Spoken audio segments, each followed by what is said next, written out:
সরকারি জায়গা থেকে সরকার আমাকে প্রত্যেক বছর 10 লাখ টাকা দিবে দান খয়রাতের জন্য। 10 লাখ এক বছরের জন্য। এক বছরে মাত্র 10 লাখ। মানুষ আছে প্রায় 5 লাখ। এখন আপনি আমার বুঝেন, আমি এনেই দিতেছি 5 লাখ। এই যে মসজিদ, মাদ্রাসা, ঈদগাহ সব মিলাই দিব 10 লাখ, বুঝছেন? তো আপনি শোনেন, আপনি 5 লাখ টাকা, এর মাঝখানে কিছু আমার বড় ভাইয়ের টাকা আছে। ওই যে দেখলাম এখন কথা বললাম, উনি ফ্রান্স থাকেন, উনি কিছু টাকা দেবেন। একজন আছেন আমাদের ফারুক ভাই, উনি কাতার থাকেন। এই যে আমি যার বাসায় থাকি, জাহিদ ভাই আছে। জাহিদ ভাই চেনেন না? জাহিদ ভাই চেনেন না? ওই জাহিদ ভাই কিছু টাকা দিবে, আমার বন্ধু শুভ আছে কিছু টাকা দিবে। তো এরকম কিছু কিছু টাকা নিয়ে 5 লাখ টাকা হবে আর কি।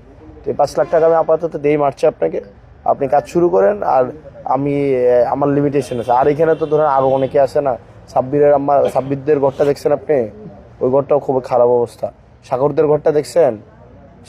সাগরে ওই যে সাগর গেছেন আপনি? সাগরের ঘর মানে 2 জন মানুষ থাকা যায় না।